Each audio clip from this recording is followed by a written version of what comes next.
Audio 5 शिक्षा और विद्या का सार्थक समन्वित स्वरूप। लेखक वेदमूर्ति तपोनिष्ठ पंडित श्री राम शर्मा आचार्य। भारत की अधिकांश जनसंख्या अशिक्षित है। सन 1981 में की गई जनगणना के अनुसार वहां केवल 30% व्यक्ति ही साक्षर हैं। शिक्षित भी नहीं, साक्षर अर्थात जो अक्षरों को पहचानते हों और चिट्ठी पत्री भर लिख पढ़ सकते हों। भारत में शिक्षा प्रचार का कार्य मूलतः राज्य सरकारों द्वारा चलाया जाता है। 1951 से इस दिशा में किए गए प्रयासों के परिणाम स्वरूप तब की और अब की स्थिति में बहुत अंतर भी आया है। अनेक राज्यों ने प्राथमिक शिक्षा अनिवार्य निःशुल्क कर दी है तथा अभिभावकों से अपने बच्चों को स्कूल भेजने के लिए कहा जाने लगा, परंतु निरक्षरता का उन्मूलन उस गति से नहीं हो सका। कारण बच्चे के लिए तो शिक्षा के अवसर सुलभ हैं, किंतु जो व्यक्ति बड़े हैं या युवक हो गए वे तो बच्चों के साथ बैठकर नहीं पढ़ सकते।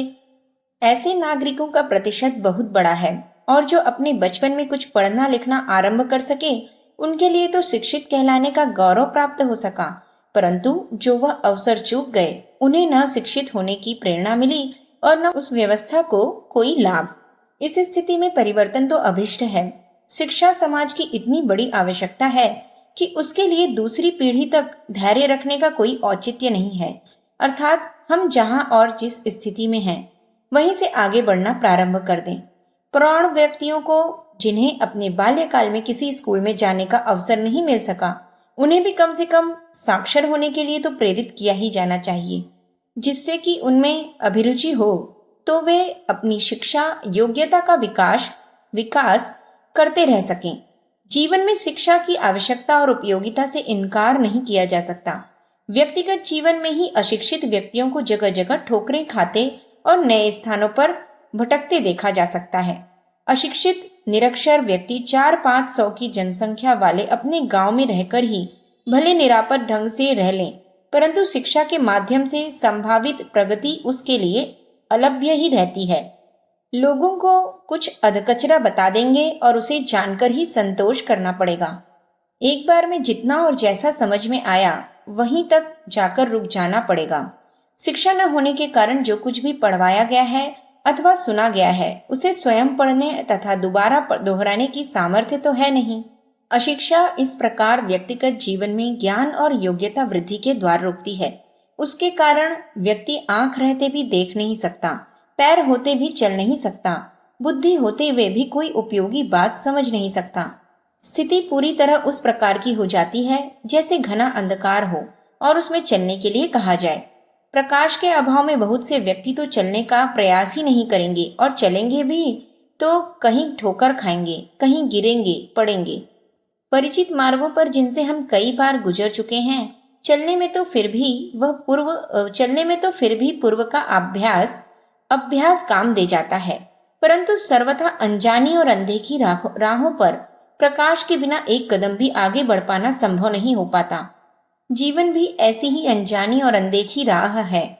किसी को याद नहीं पड़ता कि वे इसी तरह का जीवन पहले भी व्यतीत कर चुके हैं और इन्हीं समस्याओं से पहले भी कभी जूझ चुके हैं।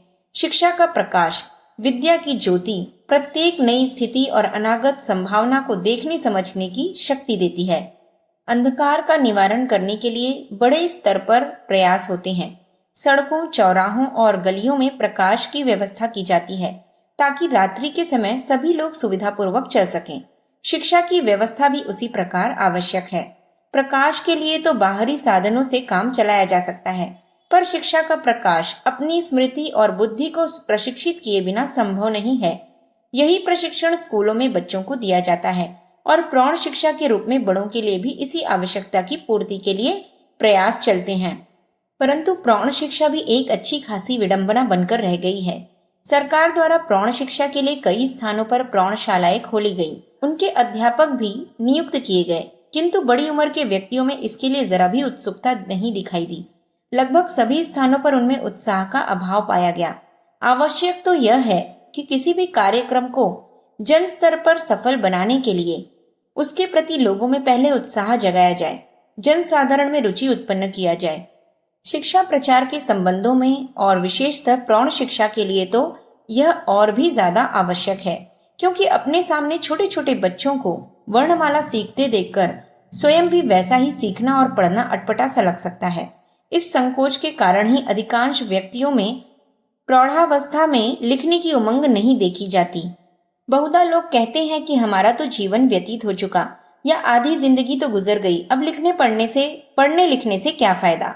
उन्हें समझाया जाना चाहिए कि शिक्षा या ज्ञान कोई ऐसी वस्तु नहीं है जिसकी उपयोगिता किसी अवस्था विशेष वाले व्यक्ति के लिए समाप्त हो जाती है। वह बच्चों के खिलौने अथवा उनके क्रीड़ा कौतुकों की तरह नहीं है कि आगे कभी उनसे खेलना अच्छा न समझा जाए।